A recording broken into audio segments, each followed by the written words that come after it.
स्वोच्छिष्टमालिका बन्धगन्धबन्धुरजिष्णवे विष्णुचित्ततनोजायै गोदायै नित्यमङ्गलम् मादृशा किञ्चन त्राणबद्धकङ्कणपाणये विष्णुचित्ततनोजायै गोदायै नित्यमङ्गलम् श्रीमत्यै विष्णुचित्ताख्यमनोनन्दनहेतवे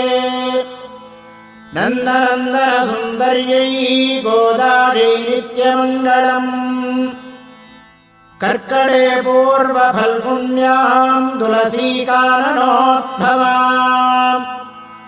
पाण्ड्ये विश्वम्भरां गोदां वन्दे श्रीरङ्गनायकीम् मङ्गलाशासनपरैर्मदाचार्यपुरोगमैः